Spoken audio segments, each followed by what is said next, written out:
Hello दोस्तों, स्वागत है आपका कैरियर विल स्टडी में। आज मैं आपके लिए लेकर आई हूँ NCERT solution for class 9th पाठ 10 दोहे स्पर्श भाग 1 हिंदी रहीम जी का। ठीक है, तो इस चैप्टर में सबसे पहले हमारे पास है प्रश्न अभ्यास। ठीक है, उसमें 1 है, देखो नंबर 1 प्रश्न है, निम्नलिखित प्रश्नों के उत्तर दीजिए। तो नंबर 1 का प्रश्न है, प्रेम का धागा टूटने पर पहले की भांति क्यों नहीं हो पाता। तो इसका उत्तर लिखेंगे हम, प्रेम का धागा एक बार टूटने के बाद उसे दोबारा जोड़ा जाए तो उसमें गांठ पड़ जाती है, वह पहले की भांति नहीं जुड़ पाती। इसमें अविश्वास और संदेह की दरार पड़ जाती है। उसके बाद खा प्रश्न है, हमें अपना दुख दूसरों पर क्यों नहीं प्रकट करना चाहिए। अपने मन की व्यथा दूसरों से कहने पर उनका व्यवहार कैसा हो जाता है। तो उत्तर है, हमें अपना दुख दूसरों पर इसलिए प्रकट नहीं करना चाहिए क्योंकि इससे कोई लाभ नहीं है। अपने मन की व्यथा दूसरों से कहने पर वे उसका मजाक उड़ाते हैं। उसके बाद गा प्रश्न है, रहीम ने सागर की अपेक्षा पंकजल को धन्य क्यों कहा है। तो उत्तर है, रहीम ने सागर की अपेक्षा पंकजल को धन्य इसलिए कहा है क्योंकि छोटा होने के बावजूद भी वो लोगों और जीव जंतुओं की प्यास को तृप्त करता है। सागर विशाल होने के बाद भी किसी की प्यास नहीं बुझा पाता। उसके बाद है हमारे पास प्रश्न नंबर घा, एक को साधने से सब कैसे सध जाता है। उत्तर लिखेंगे, कवि की मान्यता है कि ईश्वर एक है, उसकी ही साधना करनी चाहिए, वह मूल है, उसे ही सींचना चाहिए। जैसे कवि की मान्यता है कि ईश्वर एक है, उसकी ही साधना करनी चाहिए, वह मूल है, उसे ही सींचना चाहिए। जैसे जड़ को सींचने से फल फूल मिल जाते हैं, उसी तरह एक ईश्वर को पूजने से सभी काम सफल हो जाते हैं। केवल एक ईश्वर की साधना पर ध्यान लगाना चाहिए। उसके बाद अगला प्रश्न है, जलहीन कमल की रक्षा सूर्य भी क्यों नहीं कर पाता।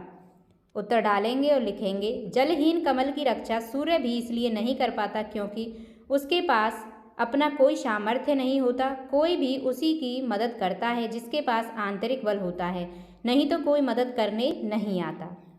उसके बाद अगला प्रश्न है, अवध नरेश को चित्रकूट क्यों जाना पड़ा। उत्तर लिखेंगे, अपने पिता के वचन को निभाने के लिए अवध नरेश को चित्रकूट जाना पड़ा। अगला प्रश्न है, नट किस कला में सिद्ध होने के कारण ऊपर चढ़ जाता है। उत्तर डालेंगे और लिखेंगे, नट कुंडली मारने की कला में सिद्ध कारण ऊपर चढ़ जाता है। उसके बाद है अगला प्रश्न, मोती मानुष चून के संदर्भ में पानी के महत्व को स्पष्ट कीजिए। उत्तर डालेंगे और लिखेंगे, मोती के संदर्भ में अर्थ है चमक या आब, इसके बिना मोती का कोई मूल्य नहीं है। मानुष के संदर्भ में पानी का अर्थ मान सम्मान है। मनुष्य का पानी अर्थात सम्मान समाप्त हो जाए तो उसका जीवन व्यर्थ है। चून के संदर्भ में पानी का अर्थ अस्तित्व से है। पानी के बिना आटा नहीं गूंथा जा सकता। आटे और चूना दोनों में पानी की आवश्यकता होती है। उसके बाद है अगला प्रश्न नंबर 2, निम्नलिखित का भाव स्पष्ट कीजिए। का है, टूटे से फिर ना मिले, मिले गांठ परी जाए। तो उत्तर डालेंगे और लिखेंगे, कवि इस पंक्ति द्वारा बता रहा है कि प्रेम का धागा एक बार टूट जाने पर फिर से जुड़ना कठिन होता है। अगर जुड़ भी जाए तो पहले जैसा प्रेम नहीं रहता। एक दूसरे के प्रति अविश्वास और शंका होती रहती है। उसके बाद है खा, सुनी अठिले लोग सब बांटी ना लेह कोय। इसका उत्तर लिखेंगे, कवि का कहना है कि अपने दुखों को किसी को बताना नहीं चाहिए, दूसरे लोग सहायता नहीं करेंगे और उसका मजाक भी उड़ाएंगे। उसके बाद है गा प्रश्न, रहीमन मूलही सींचियो फूले फले उघाए। तो उत्तर डालेंगे और लिखेंगे, इन पंक्तियों द्वारा कवि एक ईश्वर की आराधना कर जोर देते हैं। इसके समर्थन में कवि वृक्ष की जड़ का उदाहरण देते हैं कि जड़ को सींचने से पूरे पेड़ पर पर्याप्त प्रभाव हो जाता है। अलग अलग फल फूल पत्ते सींचने की आवश्यकता नहीं होती। उसके बाद है अगला प्रश्न, दीर्घ दोहा अर्थ के आखर थोरे आही। उत्तर डालेंगे और लिखेंगे, दोहा एक ऐसा छंद है जिसमें अक्षर कम होते हैं पर उनमें बहुत गहरा अर्थ छिपा होता है। उसके बाद अगला प्रश्न है, नाद रिजी तन देत मृग नर धन हेत समेत। इसका उत्तर डालेंगे और लिखेंगे, जिस तरह संगीत की मोहिनी तान पर रीझ कर हिरन अपने प्राण तक त्याग देता है, इस प्रकार मनुष्य धन कला पर मुग्ध होकर धन अर्जित करने को अपना उद्देश्य बना लेता है और इस उद्देश्य की पूर्ति के लिए वो सब कुछ त्यागने को भी तैयार हो जाता है। अगला प्रश्न है, जहाँ काम आवे सुई कहा करे तरवारी।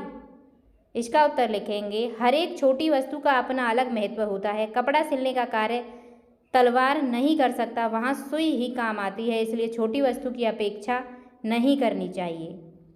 अगला प्रश्न है, पानी गए न उबरे मोती मानुष चून। तो इसका उत्तर डालेंगे और लिखेंगे, जीवन में पानी के बिना सब कुछ बेकार है, इसे बनाकर रखना चाहिए। जैसे चमक या आग के बिना मोती बेकार है, पानी अर्थात सम्मान के बिना मनुष्य का जीवन बेकार है और बिना पानी के आटा या चूना को गूंथा नहीं जा सकता। इस पंक्ति में पानी की महत्ता को स्पष्ट किया गया है। उसके बाद अगला प्रश्न है नंबर 3, निम्नलिखित भाव को पाठ में किन पंक्तियों द्वारा अभिव्यक्त किया गया है। तो देखो, का पॉइंट है, जिस पर विपदा पड़ती है वही इस देश में आता है। जा पर विपदा पड़त है सो आवत यह देश। ठीक है। उसके बाद है खा पॉइंट, कोई लाख कोशिश करे पर बिगड़ी बात फिर बन नहीं सकती। बिगड़ी बात बने नहीं, लाख करो किन कोय। उसके बाद है गा पॉइंट, पानी के बिना सब सूना है, अतः पानी अवश्य रखना चाहिए। रहीमन पानी राखिए, बिन पानी सब सून। ठीक है। उसके बाद है प्रश्न नंबर 4, उदाहरण के आधार पर पाठ में आए निम्नलिखित शब्दों के प्रचलित रूप लिखिए। जैसे उदाहरण है कोय कोई, जे है जो। ठीक है। इन सभी के अर्थ इसी तरह लिखने हैं। तो देखो, मैं डायरेक्ट उत्तर कराती हूँ आपको। जैसे ज्यों को जैसे लिखेंगे, कछु को कुछ। ठीक है। नहीं को नहीं, धनी को धन्य, आखर को अक्षर, जिए को जी, थोड़े को थोड़े, होए को होना, माखन को मक्खन, तरवारी को तलवार, सींचबो को सींचना। ठीक है। उसके बाद मूलई को मूल, पियत को पीना, पियासो को प्यासा, बिगड़ी को बिगड़ी, आवे को आय, सहाय को सहायता। ठीक है, सहायक। उबरे को उबरना, बिनु को बिना। बिथा को लिखेंगे व्यथा, अठी लेह को लिखेंगे हंसी उड़ाना,